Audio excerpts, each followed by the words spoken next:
tantissimi ci avete scritto riguardo alla puntata che abbiamo dedicato al tema della recita che si faceva a scuola in occasione del Natale. Ebbene amici, e qui rincariamo la dose, quello che noi abbiamo passato al tempo è nulla rispetto a quello che succede adesso. Perché i tempi sono cambiati e se una volta la recita scolastica protagonisti erano i bambini, Adesso i veri protagonisti sono i nonni. Allora, un attimo di attenzione, i posti delle prime file sono riservati per i genitori dei bambini all'ultimo anno. Per loro è molto importante sentire che i genitori sono qui vicino, va bene?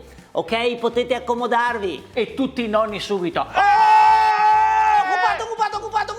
Occupato! Una nonna da sola in grado di occupare 65 posti in 7 secondi, Mi scusi, è libero? No, occupati tutti. Vabbè, ma scusi, c'è anche mio figlio, no? Alla recita, ha sentito la maestra. Se vado in fondo, non è che mio figlio mi veda. La vedrà dopo a casa. Senta, ho capito. Voi nonni ricoprite un ruolo importantissimo ed è giusto. Ecco, allora, se è giusto, io occupo 7, 8, 10 posti, quanti che voglio, va bene? Ma per fortuna comincia la recita. Che però nessuno vedrà dal vivo perché sono tutti impegnati a registrare dal tablet, del tablet di quello davanti. Quelli in ultima fila e a recita li avete in differita di 3 ore.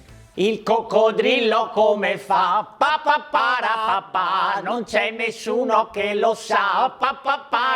Ah, guarda che bravo mio nipote, che bello che si guarda. No, non faccio per dire, ma guarda sta altri, ha tutti un fial viso da miseria, ma lui no, E guarda a mia, brava a cantare, brava a ballare, brava a recitare, buona a far di tutto, sì, amore. Ai, guarda che bravissimo.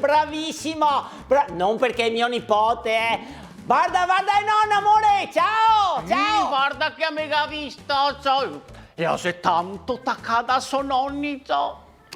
Noi altri, nostaltri. Vero Jessica che vai sempre malvolentieri a casa dai altri nonni? Ecco, i nonni. I nonni ormai sono costretti a restare al passo coi tempi. Sì, ormai non c'è un nonno che possa rimanere a casa tranquillo, no, bisogna fare di tutto, corso di decorazione, corso di inglese. Oh, ma aspetta, perché ci sono dei nonni che fanno addirittura il corso di paracadutismo. Ecco, corso questo promosso dall'INPS che spera che magari qualche paracadutella. E ormai a proposito di tecnologia non esiste un nonno che non abbia fatto un corso di computer. Adesso ti dico, adesso apri una finestra. Ah sì?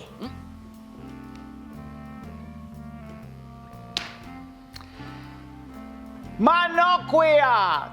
Ti non ti capisci niente di PC. Ma se sei 30 anni che go a tessera. Sì, ascolta, ti che ti sa, per scaricare la posta, se va su YouTube, vero? Sì. Ti clicchi qua Sì, e vedi? ti metti il pin. Sì. Ti dà un pin. Sì, ma no qua però, in giardino. Ah sì? Alto. Sarà 7 metri, sarà. La password. La password, sì che non me la ricordo. Fa niente, te la sei scritta su un foglio. Sì. Sì che non mi ricordo dove che ho messo il foglio. Mi ricordo la mia sì. password. La mia password è Dischi. Ah, whisky. Whisky, bravo, whisky. Whisky. Whisky, password non corretta. No. Whisky. Niente. Whisky niente. Prova col cognac. Ma il professore aveva detto: scegliete una parola facile da ricordare, come ad esempio il nome di una persona cara. Escort. Escort, guarda qua, questa è giusta. Ora che mi è arrivata anche la conferma della prenotazione della visita medica. Si partì. Ti ha prenotati. Come ti fa a saperlo? Visita ginecologica approfondita. È proprio vero. Alla nostra età, per prenotare online, bisogna avere a mona. Nonni, recita così no. C'è piccola. Ciao. Anche che potremmo uscire dalla scena, Amici, Seguiteci. non serve neanche a sforzare ormai, perché ormai l'estate.